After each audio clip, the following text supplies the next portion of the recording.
What's popping with the squad and the family, man? It's your boy, your one and only Armin with Real Talk, man. And I know a lot of people are going to have mixed feelings and emotions about this video, bro, because a lot of people have mixed feelings and emotions when it comes to Gervonta Tank Davis, man. Gervonta Tank Davis had his presser yesterday. You know, he has his fight coming up with Lamont Roach early 2025 in March, man. A lot of people aren't excited about this fight. A lot of people are trashing this fight, man. But you know what I want to make this video on is Tank Davis announced, you know, that he's tired of boxing, man. He called it trash at this point, man. You know, I feel he's talking about the business side and the competition. Now, I know a lot of people are going to say, but Tank Davis never challenged himself. Who has Tank Davis fought? The 30-year-old prospect, as Timothy Bradley said. Look, man, a lot of people get on me, bro, when I defend Tank Davis. And I'm going to go ahead and say it would be a sad day in boxing when Tank Davis retires, bro. Now, at the end of the day, I want Tank Davis to fight Shakur Stevenson. I want Tank Davis to fight Ryan Garcia without a rehydration clause and all that stuff.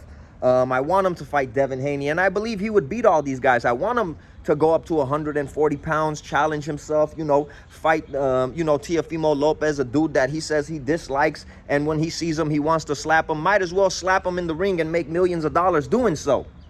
But, man, at the end of the day, you know, like I said, a lot of people might get on me. Tank Davis, to me, is a generational talent, man. I wish he did challenge himself more in that boxing ring.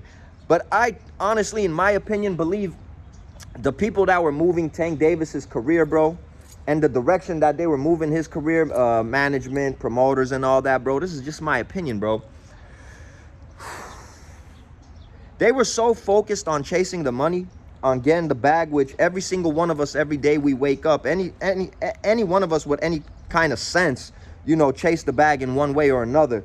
I feel like they were so focused on getting to that bag, bro, that, you know, they weren't letting this man challenge himself, and they weren't allowing this man to get the fights that he truly wants, because I believe none of these boxers at the end of the day are afraid of each other. These dudes are fighters, man, and most of these dudes have been fighting since they were little kids.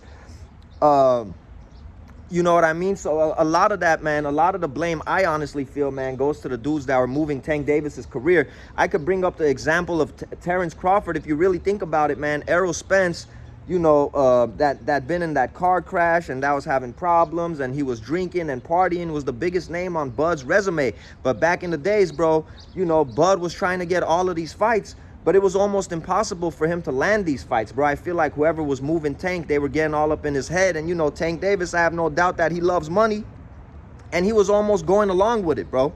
You know what I mean? I'm not making this video trying to defend Tank, but at the end of the day, I feel like, you know, greed ruins a lot of stuff when it comes to this world, bro. Like I said, everyone's trying to get to that bag, but especially when it comes to boxing, man, you know, I feel a lot of times greed, bro, doesn't allow these fighters to show their greatness. Greed doesn't allow these fighters, you know, to, you know, take on these challenges. And the sad part about it is, like I said, Tank was like a mini Mike Tyson, bro. And it's not, and this is not no fanboy video, bro. Like I said, I hope Tank does fight these dudes. He says he has 3 fights coming up next year. I hope after Roach, you know, the next 2 fights would be Ryan Garcia and Shakur, or Teofimo, whatever.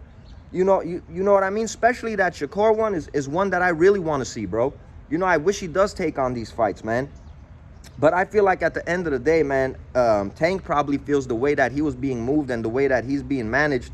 He's bored because, like he said, all these dudes come up to these press conferences, talk all this trash, and I knocked them out. And I know, again, the haters in the video are going to say, because he never challenged himself. Once again, I do hope that he challenges himself. But it still would be a sad day in boxing, I feel, when Tank Davis retires, bro. Because, you know, love him or hate him, bro, he's always in exciting fights. He's always knocking dudes out. And, you know, he's packing arenas, bro, compared to a whole lot of other fighters, bro. I honestly hope he's not done after the end of 2025.